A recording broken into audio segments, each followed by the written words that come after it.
We were bouncing it off the rev limiter. Blip, blip, blip, blip, blip, blip, blip.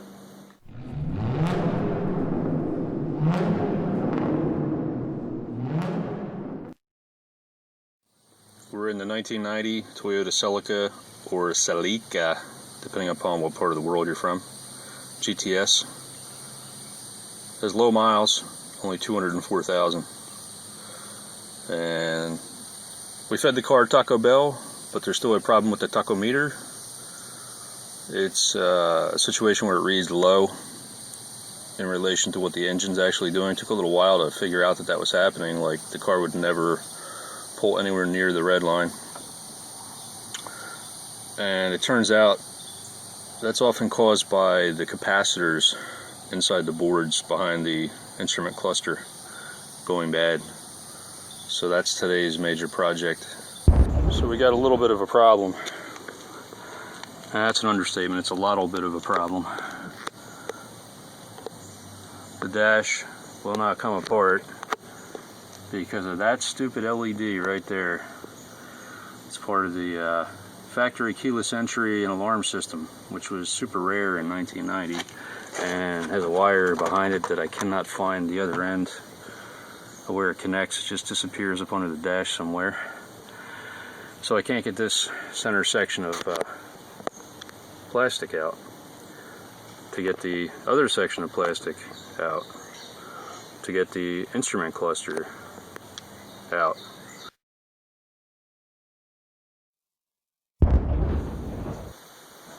Alright, so after fighting with it for an hour, the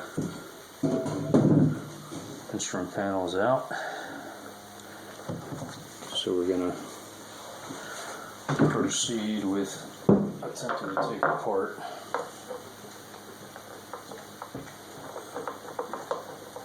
Try not to break anything.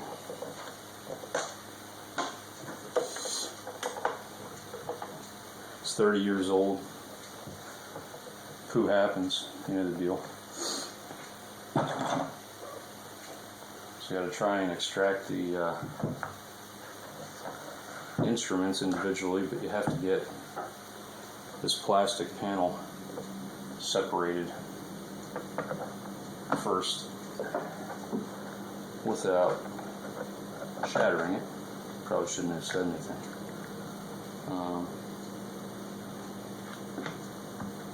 Has a bunch of tabs. Okay, that actually wasn't so bad.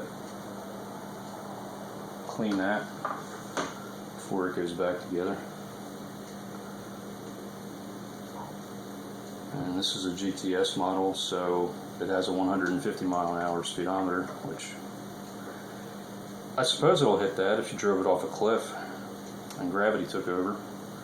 But I think the car is good for probably about $130, $125 under its own power. So the Tach is held in with 3 Phillips head screws. And I am sweating like a politician in front of Congress.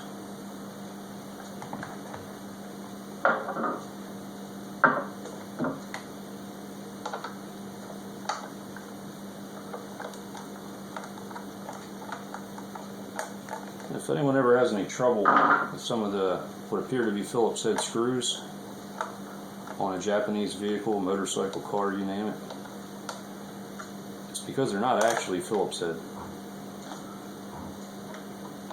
They're what's called JIS, which is the Japanese Industrial Standard, which is actually a somewhat different shape if you look at it under magnification. So if you ever strip out screws using your standard Phillips screwdrivers, even if you're using good quality screwdrivers and you wonder why you're having trouble working on your Japanese vehicle, thought I'd throw in a little bit of a useless factoid that could well be the reason. It's the JIS standard. Okay, so we got one more layer to remove, which is this black panel here that has another 5,000 tabs. Helps to have 3 hands when performing this operation. that one, pop that one. You get the gauge surround out of there. This is where we're at. And the Tach should pop right out. And it did.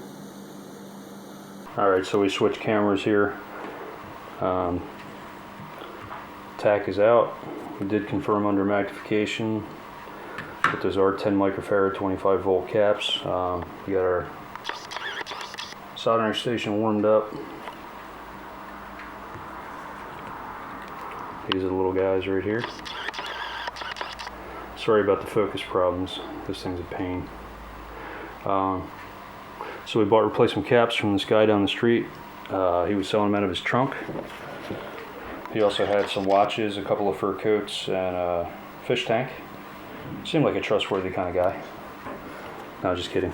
I do recommend you buy the best caps you can get. And in this case, these are 5,000 hour rated Panasonics. They're actually rated for 50 volts, which as long as you go higher than the original voltage range, you'll be fine. So we bought a bunch of them for other purposes. And we're going to be using this ungodly expensive silver solder, not because it needs it, but because that's what we happen to have laying around for other electronic projects. And who knows, maybe the superconductivity will add a couple of extra tacos to our tachometer. So we're just about to start desoldering.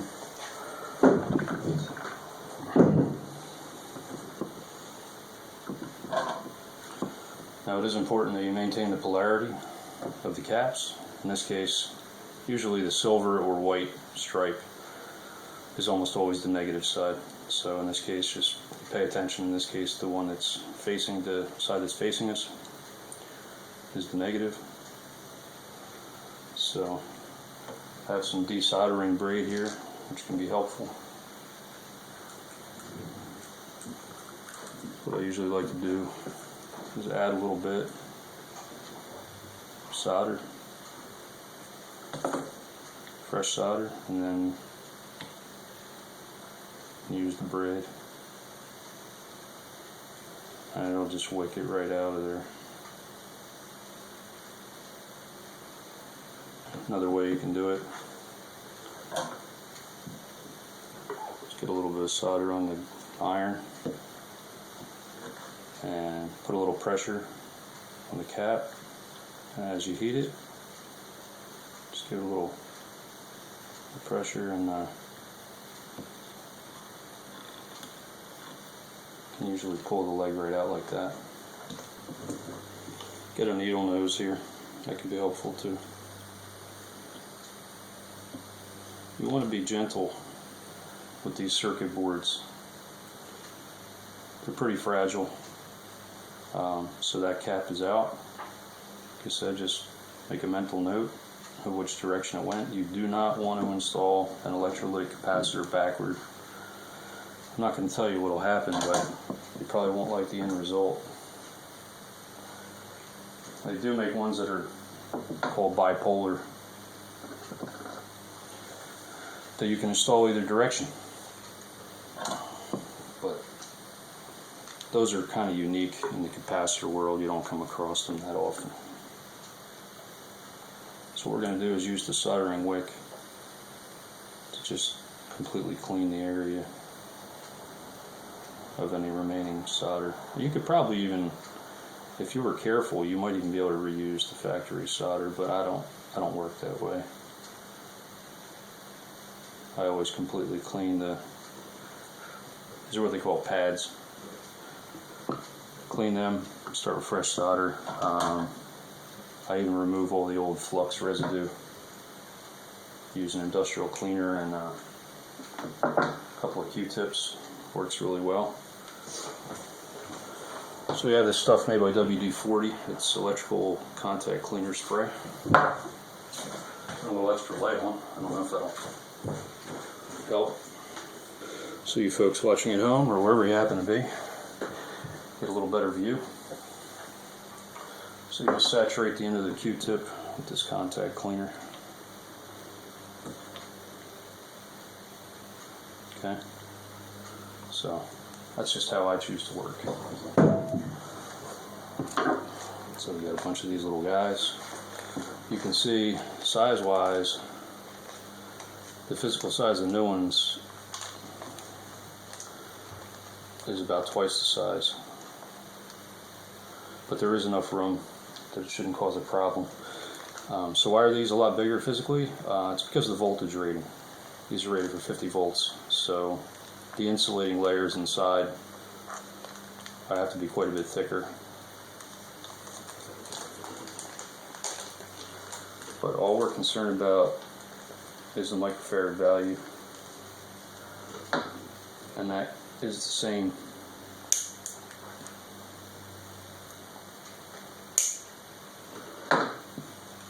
So just cut off 2 of them.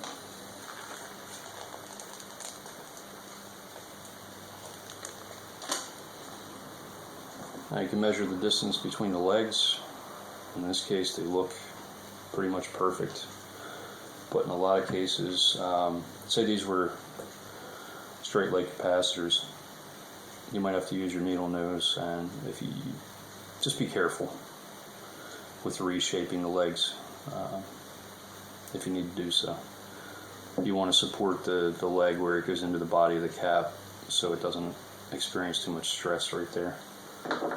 So what we're going to do is just trim one of these, leave the legs a little long.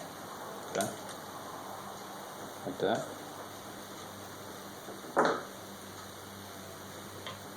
And as you'll recall, this one was the negative facing us.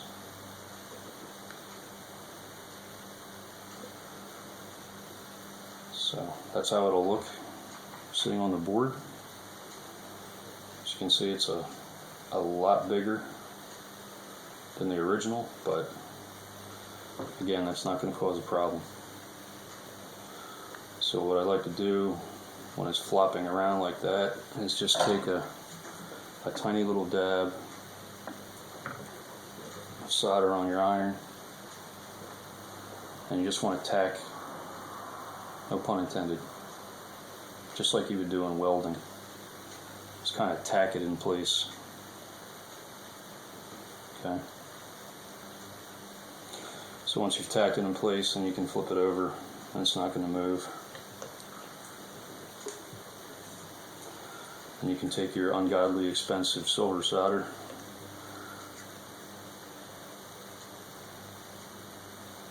and finish the job. So you want to heat the material and kind of allow the solder to flow into it.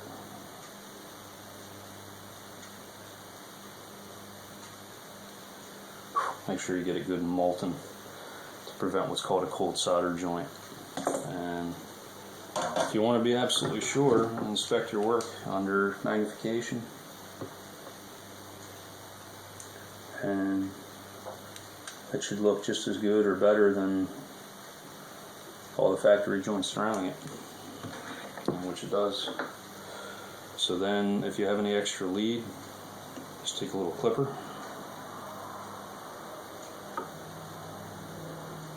and trim them down. They don't have to be completely flush, but I mean, you don't want a lot sticking out. The legs on these things are more than 1 inch long, so just trim it nice and clean. So that's it for the one side.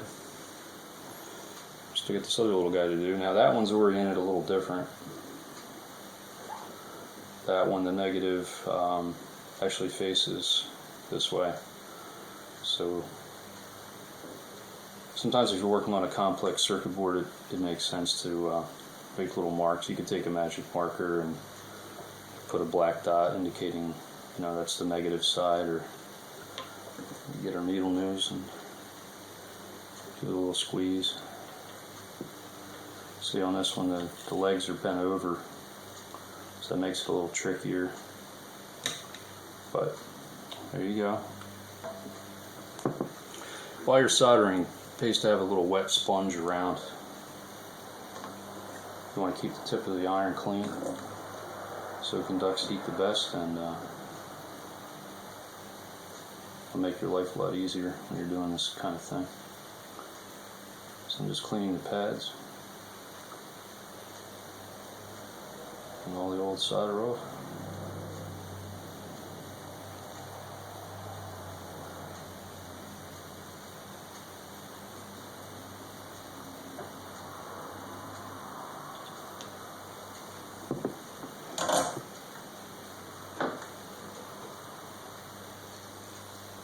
I apologize if the excitement level here isn't too crazy, especially compared to some of the other videos that you'll see on the channel. This isn't exactly what you call super exciting work. Not a day of great adventure, riding the roller coasters or anything. It's just kind of tedious, methodical work, but if it helps some people out there to restore the operation of these old cars at a minimal cost, it's well worth it. Now this one's a little harder to see where the holes are, but fortunately these caps we got, it's really convenient when the lead spacing happens to be exactly what you need. That rarely happens. That was just dumb luck. So we're going to tack one in. Okay. I like to do that because I like to straighten them up and get it situated just right on the board, so it looks like somebody that maybe sort of knew what they were doing, did the work. So we're just doing a quick wipe down before reassembly.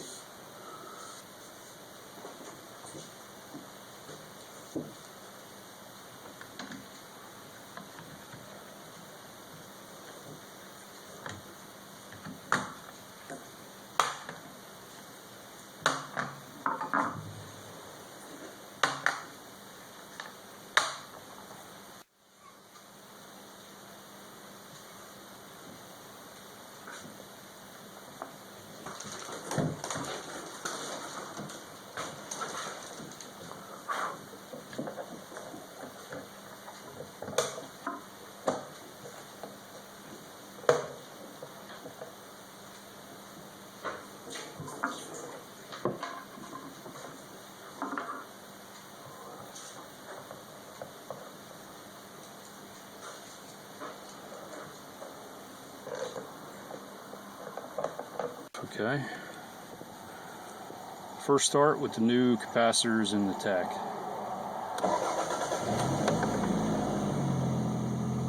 Oh wow. Yeah, that's reading a whole lot higher than it did before.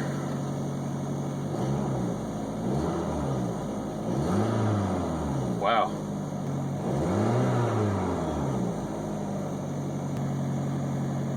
I'll have to take it for a drive. See what happens.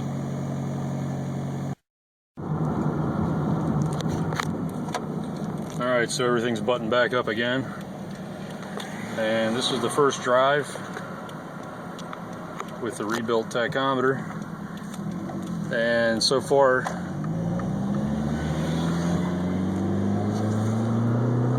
for the first time since I've owned the car, and that's been a couple of years, the RPMs seem to be showing exactly what you'd expect. It was definitely a worthwhile process because it appears to fix the tach.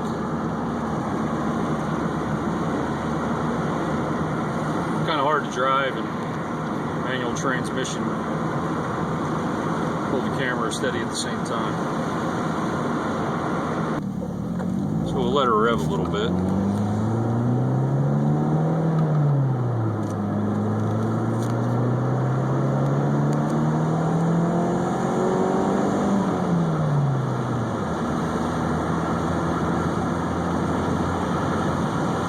That was second to fifth. Skip third and fourth. You can do that. The good news is all the gauges still work. So we just took the car for about a 15-mile drive or so, and everything performed great. Can do a hot restart. A little AC/DC in the background.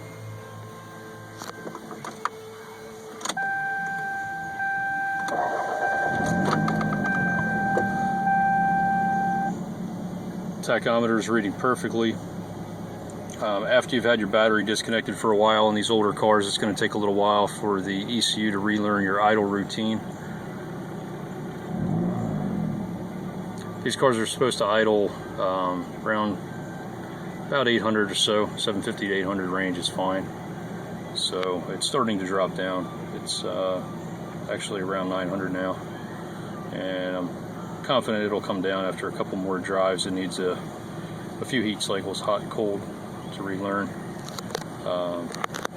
So anybody that was considering rebuilding the Tach on these 5th generation Celicas, and probably work for other models as well, they're having similar low reading issues, success. Thanks for watching.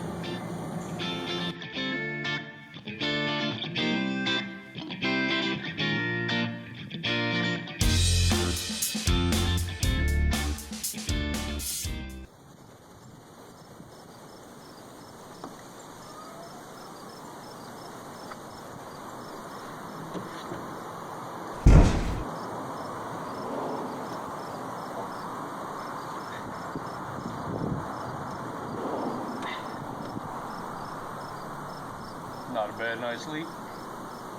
Not bad at all.